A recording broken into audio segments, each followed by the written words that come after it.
दोस्तों हाल ही में अभी एप्पल टीवी के ऊपर एक वेब सीरीज आई है जिसमें हमें मिस्ट्री के साथ में बहुत सारा थ्रिल और एक्शन भी मिलने वाला है। वैसे इस सीरीज के ज्यादा 2 पार्ट नहीं आए हैं, पर जितने भी आए हैं उन्होंने मार्केट में तहलका मचा रखा है। वैसे पूरी की पूरी सीरीज एक नोवेल के ऊपर बेस्ड है। तो चलिए इस सीरीज का एक्सप्लेनेशन स्टार्ट करते हैं। वैसे अगर आप हमारे चैनल पे फर्स्ट टाइम आए हो तो चैनल को सब्सक्राइब जरूर करें। तो चलिए बिना टाइम वेस्ट करे हुए हम सीरीज पर पहुंच जाते हैं। यहाँ पर सीरीज की शुरुआत में हम एक हॉस्टल नाम का शेरिफ देखते हैं। वैसे इस वक्त शेरिफ अर्थ के अंडरग्राउंड में बने हुए एक साइलो में मौजूद है। वैसे ये साइलो अपने आकार में इतना बड़ा है कि इसके अंदर एक पूरी सिटी बसी हुई है। वैसे ये पूरी सीरीज फ्यूचर में आने वाले समय के ऊपर बेस्ड है। वैसे इस सीरीज की शुरुआती स्टोरी में हमें पता चलता है कि आज से 140 साल पहले अर्थ पर कुछ ऐसा हुआ जिस वजह से लोग वहां नहीं रह सकते थे, इसलिए इन लोगों ने अर्थ के अंदर ही एक अंडरग्राउंड साइलो बनाया और तब से ही ये लोग यहाँ पर रहते आए हैं। वैसे अभी तक किसी को भी नहीं पता कि इस साइलो को किसने बनाया था। वैसे हमारा शेरिफ जानना चाहता है कि इस साइलो को क्यों बनाया गया और हमें यहाँ जबरदस्ती क्यों रहना पड़ रहा है,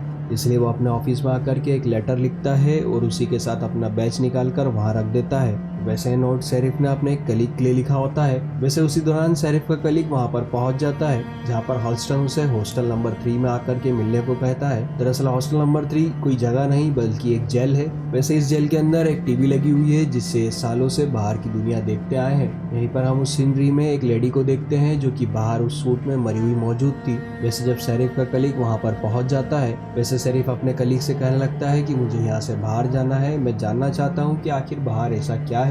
वैसे इस वक्त हॉस्टन का दोस्त कुछ भी नहीं कह पाता, क्योंकि हमने जो सीनरी में वो लेडी देखी है वो और कोई भी नहीं बल्कि हॉस्टन की वाइफ है, जिसकी मौत आज से 3 साल पहले ही हो चुकी है। वैसे हॉस्टन का दोस्त उसके नेक इरादों को देख करके उसकी बात मान जाता है और इसी सस्पेंस के साथ में हमारी सीरीज में सीन शिफ्ट होता है और हम आज से समय के 3 साल पहले पहुंच जाते हैं, जहां पर हम हॉल्स्टन और उसकी वाइफ एलिसन को देखते हैं। वैसे इस वक्त ये दोनों कंप्यूटर के सामने बहुत ही एक्साइटमेंट में बैठे हुए हैं। उसी दौरान उन्हें एक मैसेज रिसीव होता है जो कि साइलो के जुडिशरी की तरफ से था। दरअसल ये मैसेज इन्हें बच्चा पैदा करने के लिए अप्रूवल के तौर पर मिला है, जिसे देख करके दोनों बहुत ज्यादा खुश हो जाते हैं क्योंकि उनकी कई मशक्कत के बाद उन्हें ये मौका मिला है। वैसे साइलो में एक नियम ऐसा भी है जहाँ पर जुडिशरी की मंजूरी के बिना आप बच्चा भी पैदा नहीं कर सकते हैं। वैसे इन लोगों को परमिशन तो मिल चुकी है, पर उससे पहले इन्हें डॉक्टर से मिलना होगा। वैसे इस वक्त दोनों बहुत ज्यादा खुश होते हैं, इसलिए वो तुरंत ही वहाँ से निकल जाते हैं, जहाँ वो अपने रूम से निकलकर सबसे पहले कैफेटेरिया में पहुँचते हैं। यहाँ पर सभी लोग उन्हें देख करके बधाइयाँ देने लगते हैं और जब ये दोनों वहाँ बैठ करके लंच कर रहे होते हैं, उसी दौरान वहाँ पर एक सैफी नाम की औरत आ जाती है जो कि एलिसन से बात करने की कोशिश करती है और उसे बताती है कि अगर तुम्हें बच्चा पैदा करने में कोई भी प्रॉब्लम हो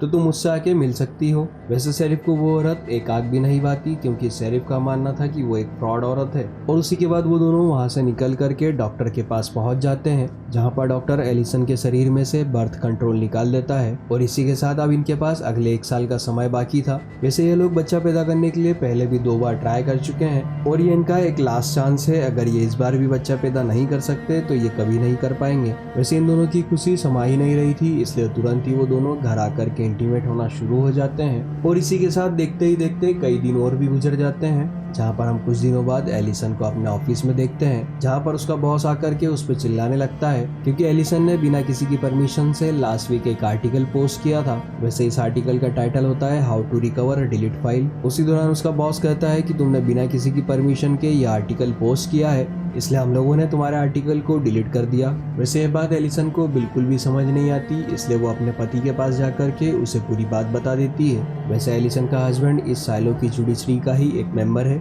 यहीं पर एलिसन उसे बताती है कि साइलो की जुडिशरी हमें कंट्रोल करने की कोशिश कर रही है, वो नहीं चाहती कि हम लोगों को यहाँ के अतीत के बारे में पता भी चले। वैसे हॉल्स्टन एक शेरिफ है, इसलिए वो अपनी वाइफ को बताने लगता है कि साइलो की जुडिशरी यह नहीं चाहती कि यहाँ पर कोई भी हंगामा हो और कोई भी हलचल हो और हम लोगों की लाइफ में कोई प्रॉब्लम ना आए, इसलिए हम लोगों को इस नियमों को मानना होगा। वैसे एलिसन इसी बात को मान लेती है और देखते ही देखते 6 महीने का समय और भी बीत जाता है। वैसे समय तो बीत गया, पर एलिसन अभी भी प्रेग्नेंट नहीं हुई। उसी दौरान सोफी एलिसन से मिलती है और एलिसन से उसकी प्रेगनेंसी के बारे में पूछने लगती है। वैसे उसी दौरान एली उससे बताती है कि अभी नहीं हुआ, इसलिए सैफी उससे कहने लगती है कि तुम मेरे साथ आओ, मुझे तुमसे बात करनी है। जिसके बाद सैफी उसे अपने घर ले जाती है और बात शुरू करने से पहले सैफी वहाँ का नल चालू कर देती है। वैसे ये सब देख करके एलिशा को कुछ भी समझ नहीं आता। उसी दौरान सैफी उसे बताती है कि जुडिशरी हम लोगों पर नजर बनाए रखे हैं और वो हमारी सारी बातें सुन सकते हैं, इसलिए हमें ऐसे ही बात करना होगा। उसी दौरान सैफी एलिसन को बताती है कि आज से 140 साल पहले यहाँ पर कुछ ऐसा हुआ था जो कि साइलो की जुडिशरी कभी नहीं चाहती कि हमें पता चले,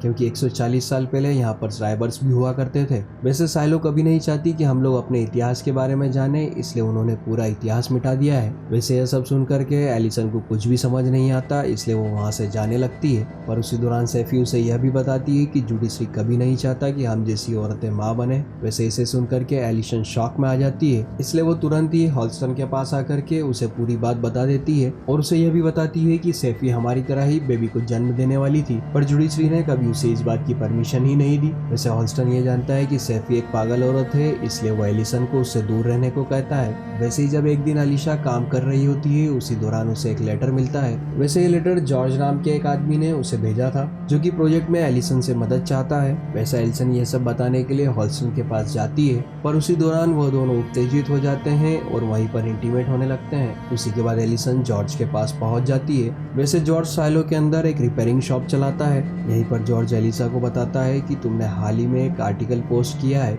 वैसे मैं यह जानता था कि जुडिशरी इस आर्टिकल को डिलीट कर देगी, इसलिए उससे पहले ही मैंने इस आर्टिकल का प्रिंट ले रखा है और इसी पोस्ट से मुझे बहुत सारी मदद भी मिली है। वैसे यह बात सुन करके एलिसन को कुछ भी समझ नहीं आता, इसलिए वो उससे पूछने लगती है, आखिर तुम्हें ऐसी क्या मदद मिली है जिसके लिए तुमने मुझे यहाँ पर बुलाया। तभी जॉर्ज उसे बताता है कि मुझे एक बहुत पुरानी हार्ड ड्राइव मिली है और मैं चाहता हूँ कि तुम उसी हार्ड ड्राइव को रिकवर करने की कोशिश करो। जिसके बाद जॉर्ज उसे यह भी बताता है कि इस हार्ड ड्राइव के अंदर बहुत सारा डाटा है और मैं इसे एक्सेस नहीं कर सकता, इसलिए मुझे तुम्हारी मदद चाहिए। वैसे एलिसन को यह सभी बातें इलीगल लगती है, इसलिए वो उसकी मदद करने से मना कर देती है। और जब एलिसन वहाँ से जाने लगती है, इसलिए जॉर्ज उसे बताता है कि हार्ड ड्राइव 140 साल से भी ज्यादा पुरानी है और शायद ये भी हो सकता हो कि इसमें हमें राइबर्स के बारे में कुछ बातें पता चले। वैसे एलिसन यह सब सुन करके बहुत ज्यादा हैरान हो जाती है और वो जॉर्ज का साथ देते हुए उस हार्ड ड्राइव के डाटा को एक्सेस करने लगती है, पर चाह करके भी एलिसन उस हार्ड ड्राइव को एक्सेस नहीं कर पाती। उसी दौरान एलिसन को हार्ड ड्राइव के ऊपर एक कोड वर्ड मिलता है, जिसे टाइप करके एलिसन उस लाइब्रेरी को एक्सेस कर लेती है,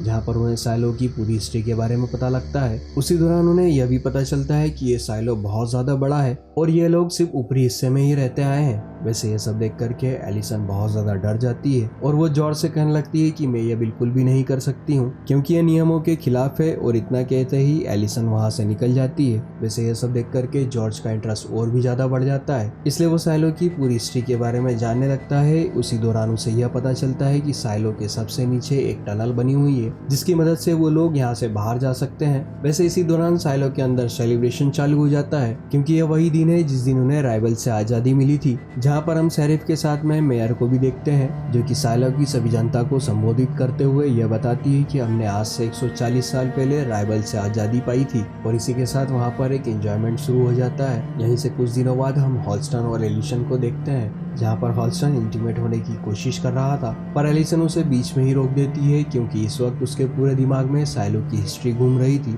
और वो यह बिल्कुल भी समझ नहीं पाती कि साइलो की जुडिशरी उनसे ये सब क्यों छुपाए रखी है। वैसे इसी वजह से एलिसन हर वक्त अपने ही ख्यालों में खोई रहती है। वैसे इसी दौरान उसे सैफी की याद आती है, इसलिए वो सैफी के पास पहुंच जाती है, जहाँ जाकर के वो सैफी से पूछने लगती है कि साइलो क्यों नहीं चाहता कि हम लोग माँ बन सके। वैसे एलिसन अपने ही ख्यालों में खोए रहती है, इसलिए हॉल्स्टन थक हार करके उससे एक दिन पूछ ही लेता है, पर एलिसन उसे कुछ भी नहीं बताना चाहती, इसलिए वो उसकी बातों को टालने लगती है। वैसे एलिसन का माइंड स्टेबल नहीं हो पा रहा था, इसलिए वो वापस से जॉर्ज के पास पहुंच जाती है, जहाँ जाकर के वो उससे कहने लगती है कि मुझे साइलो की पूरी जानकारी चाहिए। और वो साइलो की पूरी जानकारी निकालने के लिए वहाँ की और भी फाइल्स को एक्सेस करने लगते हैं। उसी दौरान एलिसन को फाइल्स के अंदर बहुत साल पुराना एक बाहर की दुनिया का वीडियो मिलता है, जो कि पूरी हरियाली से भरा हुआ होता है। वैसे यह वीडियो देख करके वो दोनों साइलो के ऊपर से अपना विश्वास खोने लगते हैं। वैसे एलिसन यह सब देख करके अपने ख्यालों में इतना ज्यादा खो गई थी कि वो प्रेग्नेंट होने का चांस भी मिस कर देती है।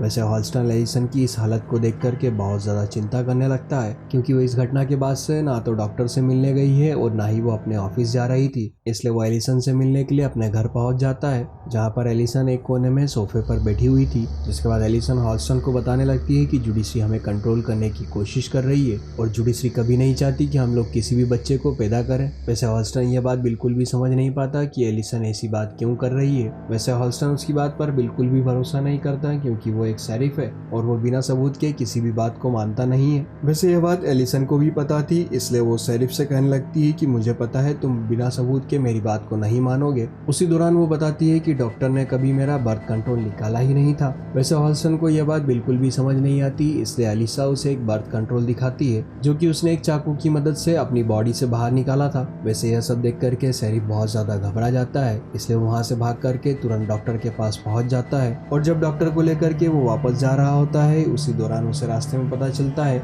कि एलिसा इस वक्त कैफेटेरिया में मौजूद है। इसलिए वो डॉक्टर को लेकर के कैफेटेरिया में पहुंच जाता है जहाँ पर एलिसन सभी लोगों को यह समझाने की कोशिश कर रही थी कि जुडिशरी हमारे साथ बहुत गलत कर रही है और इसी के साथ वो सभी को यह भी बताती है कि यहाँ से बाहर की दुनिया बहुत ही हरी भरी और खुशहाल है। वैसे इसी दौरान शेरिफ वहाँ पर पहुंच जाता है और उसे शांत करने की कोशिश करता है। वैसे इस वक्त एलिसन बहुत ज्यादा दुखी लग रही थी, इसलिए वो हॉल्स्टन की बात को नहीं सुनती है। इसी दौरान वो कहने लगती है कि मुझे यहाँ से बाहर जाना है, मुझे जुडिशरी यहाँ से बाहर जाने की परमिशन दे दे। दरअसल हम आपकी जानकारी के लिए यह भी बता देते हैं कि साइलो के अंदर एक ऐसा भी नियम है जहाँ पर अगर कोई इंसान यहाँ से बाहर जाने की चाह रखता है तो वो बाहर जा सकता है, पर उसके बाद वो कभी यहाँ पर दोबारा अंदर नहीं आ सकता। और साइलो की जुडिशरी इस बात पर कभी भी इनकार नहीं करती, इसलिए वो एलिसन की बात मान लेती है और उसे गिरफ्तार करके एक जेल में बंद कर देती है। वैसे इस घटना की वजह से हॉस्टन बहुत ज्यादा परेशान हो जाता है, इसलिए वो अपनी टीम के साथ मिल करके एलिसन के ब्रेन वॉश करने वाले लोगों को ढूंढने लगता है। जहाँ पर शेरिफ को पता चलता है कि पिछले कुछ दिनों में एलिसन शेरिफ और जॉर्ज से बहुत बार मिल चुकी है, इसलिए वो उन दोनों को गिरफ्तार करके उन पर कार्रवाई करने लगता है और इसी के साथ वो उन दोनों के पूरे घर की तलाशी भी लेते हैं, पर उस दौरान उन्हें उनके घर में कुछ भी नहीं मिलता।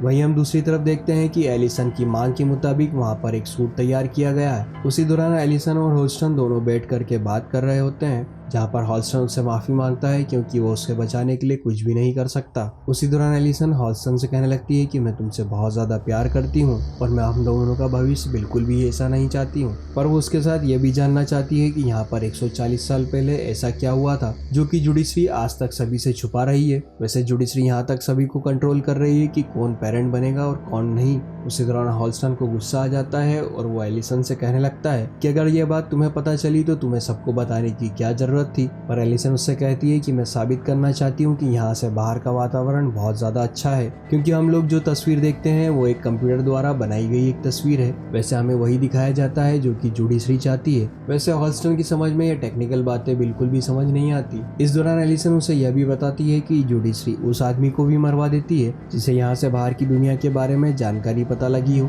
और इसीलिए तो उन्होंने यहाँ के पूरे इतिहास को मिटा दिया है। वैसे यह सब सुनकर के हॉल्स्टन बहुत ज्यादा दुखी हो जाता है और वहीं पर रोने लगता है, जिसके बाद एलिसन को बाहर भेजने के लिए वह सूट पहना दिया जाता है। जिसके बाद वो एलिसन को बाहर छोड़ने से पहले उसकी आखिरी इच्छा के बारे में पूछते हैं, पर एलिसन कुछ भी नहीं कहती और वहाँ से निकल जाती है। वैसे इस घटना की वजह से हॉल्स्टन बहुत ज्यादा दुखी हो चुका था और जब एलिसन बाहर पहुंच जाती है तो बाहर जाकर के पहले ग्लास को साफ करती है। उसी दौरान वहाँ के सभी लोग उसे देख करके जश्न मनाने लगते हैं, पर एलिसन वहाँ से थोड़ा सा आगे जा करके बेहोश हो जाती है और यह सब देख करके वहाँ पर सन्नाटा छा जाता है। वैसे इसी दौरान हमारी कहानी यहाँ से 2 साल आगे पहुँच जाती है, जहाँ पर हॉल्स्टन अब अकेला ही जिंदगी बिता रहा था। उसी दौरान हॉल्स्टन के पास में एक और शेरिफ पहुंच जाता है जो कि उसे बताता है कि जॉर्ज का किसी ने मर्डर किया है, और इसके साथ वो यह भी बताता है कि बेसमेंट में एक लड़की मौजूद है जिसे इस मर्डर के बारे में पता है। इसलिए वो आकर के सबसे पहले जॉर्ज की बॉडी देखते हैं और उसकी बॉडी पर कई सारे घाव तो दिखाई देते हैं पर कोई भी हाथापाई का निशान नहीं दिखाई देता। इसलिए वो बेसमेंट में उस लड़की से मिलने पहुंच जाते हैं। वैसे इस वक्त इन सभी को इस लड़की का नाम जूलियट बताया जाता है,